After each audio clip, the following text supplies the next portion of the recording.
warahmatullahi wabarakatuh. Waalaikumsalam. Alhamdulillahirabbil alamin.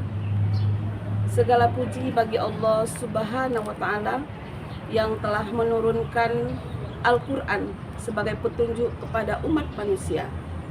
Salam, selawat serta salam kita kirimkan kepada junjungan alam, yakni Nabi besar kita Muhammad sallallahu alaihi wasallam.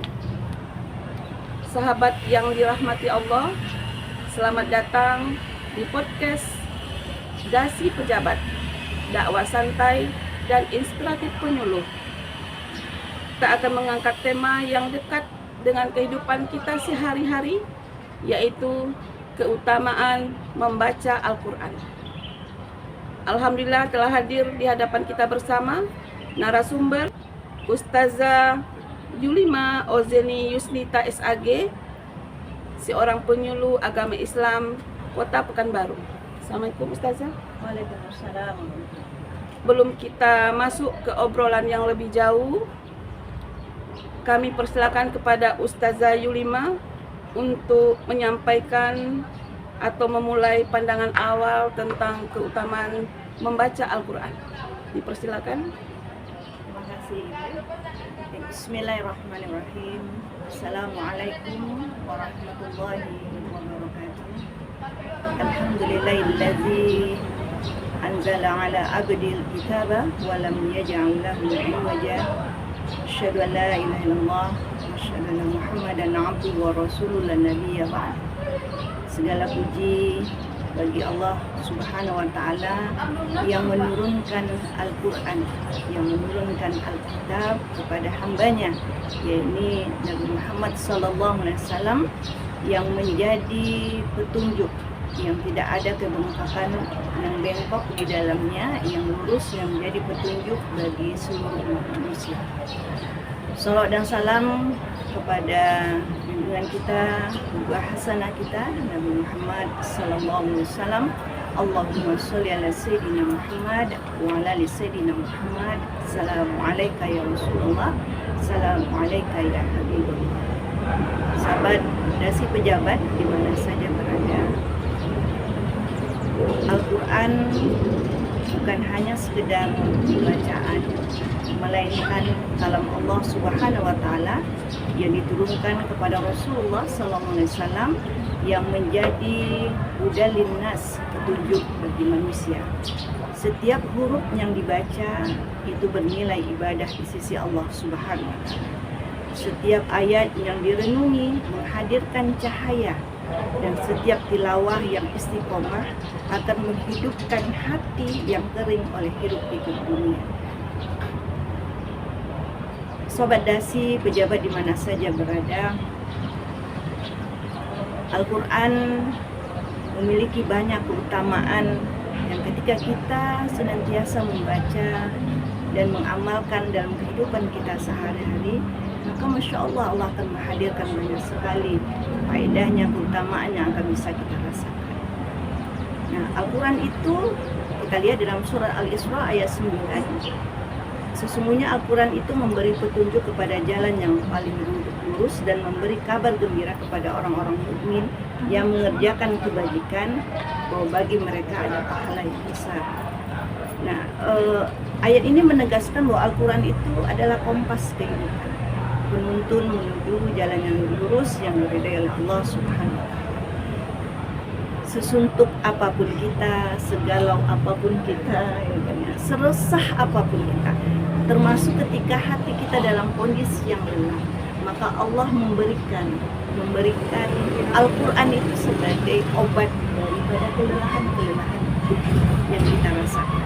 Nah, utama membaca Al-Quran, pahala yang Allah sediakan ketika kita membacanya di bulan Ramadan. Bulan yang mulia ini, bulan Ramadan ini sebagai syahrul Quran, bulan diturunkannya Al-Quran, dan ketika kita membaca Al-Quran itu, terutama di bulan Ramadan ini, Allah akan melipat gandakan pahala yang luar biasa. Maka langkah ruginya kalau kita tidak memanfaatkan bulan Ramadan ini sebagai bulan interaksi kita yang intens, interaksi kita yang terus menerus dengan Al-Quran. Nah, apa yang bisa kita lihat keutamaan dari membaca Al-Quran ini? Yang pertama bahwa kalaulah kita lihat perniagaan, maka perniagaan yang paling menguntungkan itu adalah perniagaan kita dengan Allah Subhanahu wa Ta'ala. Nah, termasuk perniagaan yang menguntungkan itu adalah membaca Al-Quran. Kenapa itu? Karena setiap huruf yang kita baca itu bernilai pahala di sisi Allah Subhanahu wa Ta'ala. Rasulullah SAW bersabda, barang siapa membaca satu huruf dari Al-Quran, dari kitabullah ini, maka baginya satu kebaikan, dan satu kebaikan dilipat gandakan menjadi 10. Nah, ini Masya Allah ya, membaca alif lam mim itu bukan saja dihitung satu huruf, tetapi 3 huruf itu 3 kebaikan dan dilipat gandakan menjadi 30 pahala kebaikan. Nah, ketika di bulan Ramadan, pahala yang 10 kali lipat di bulan biasa menjadi berpuluh-puluh kali lipat di bulan Ramadan. Maka bayangkan, alif lam mim saja itu di bulan biasa itu dapat 30 pahala kebaikan, maka di bulan Ramadan bisa kita kalikan lebih banyak pahala yang akan disediakan Allah Subhanahu wa Ta'ala. Kemudian sahabat dasi pejabat di mana saja berada, bahwa Al-Quran itu menjadi penentram jiwa, penyembuh jiwa kita dan penentram hati. Ini tadi, selelah apapun kita, segalau apapun kita, ketika ada kesulitan-kesulitan, maka solusinya termasuk adalah bagaimana kedekatan kita dengan Allah. Fa inna ma'al usri yusra, inna ma'al usri yusra. Jadi ketika ada kesulitan, ada masalah, maka ketika kita membaca Al-Quran itu, kita akan lihat bagaimana Allah menyediakan jalan keluar, Allah menyediakan kemudahan, bahwa dalam setiap kesulitan itu ada kemudahan. Jadi satu kesulitan itu ada 2 kemudahan. Nah, jadi ketika kita kembali kepada Allah, dekat dengan Al-Quran, maka keresahan kita itu insya Allah akan hilang. Nah, dasi pejabat mana saja berada, dalam sebuah indahnya Ramadan di rumah kita, Dr. Atom itu diceritakan ada seorang pemuda yang menjadi seorang syekh. Ya syekh, saya tuh susah. Jadi kalau baca Al-Quran itu terbata-bata. Jadi kalau saya baca Al-Quran itu terbata-bata.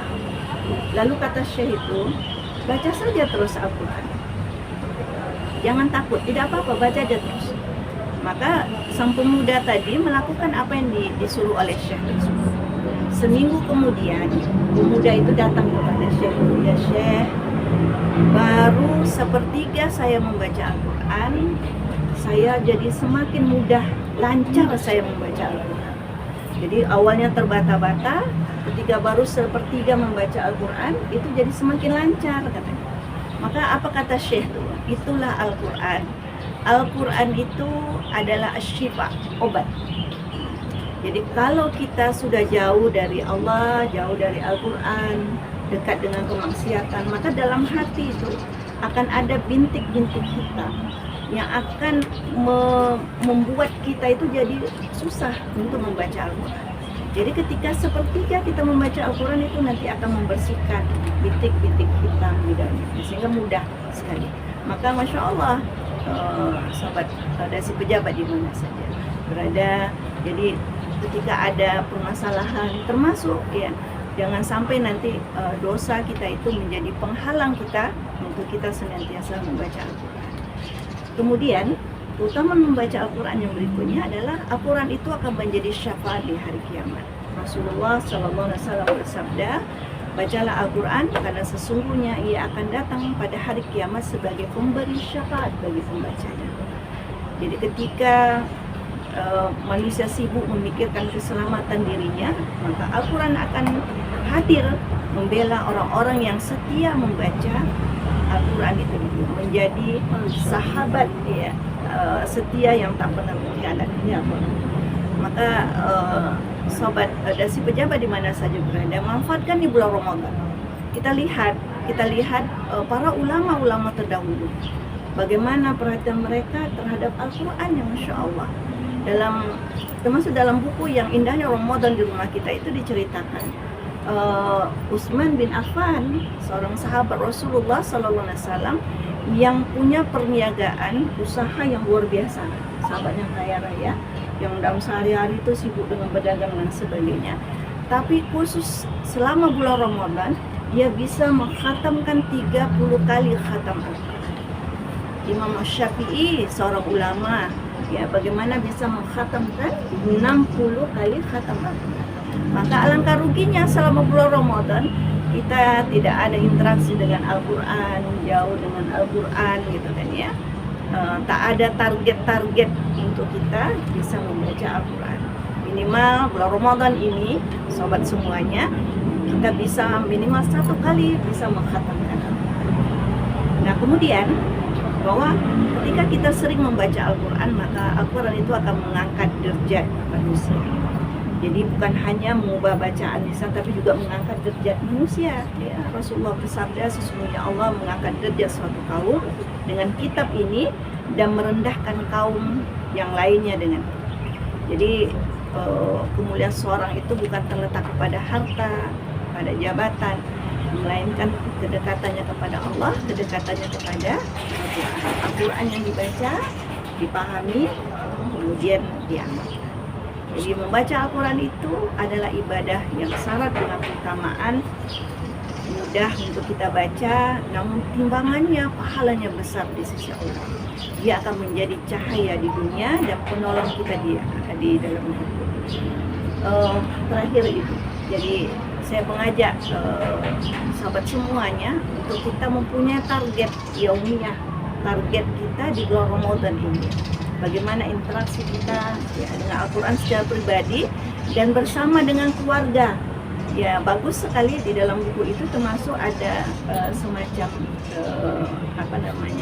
kegiatan-kegiatan yang kita bisa lakukan bersama keluarga, dan termasuk bagaimana setiap kita memotivasi di dalam keluarga kita itu untuk bisa interaksi dengan Al-Quran. Minimal ada fastabiqul khairat, berlomba-lomba, ayo kita berlomba-lomba untuk mengkhatamkan minimal 1 kali khatam Al-Quran di bulan Ramadan. Dan ada memang reward yang kita berikan, hadiah yang kita berikan bila anak, ya istri berlomba-lomba dengan suami, ibu, bapak berlomba-lomba dengan anak, ya berapa target mereka dalam satu keluarga untuk mengkhatamkan Al-Quran. Insya Allah keberkahan Allah turunkan untuk kita yang senantiasa berinteraksi dengan Al-Quran, terutama memanfaatkan diri. Masya Allah. Terima kasih atas sampaian yang sangat menyejukkan bagi kita semua. Sebagaimana kita ketahui bersama, Al-Quran bukan sekedar bacaan, tetapi juga petunjuk hidup bagi manusia. Sahabat dasi pejabat, semoga podcast ini menguatkan langkah kita untuk hanya membaca Al-Quran, tapi juga memahami dan mengamalkannya dalam kehidupan kita sehari-hari. Saya Gusniwati, pamit undur diri. Akhir kata, Assalamualaikum warahmatullahi wabarakatuh. Waalaikumsalam.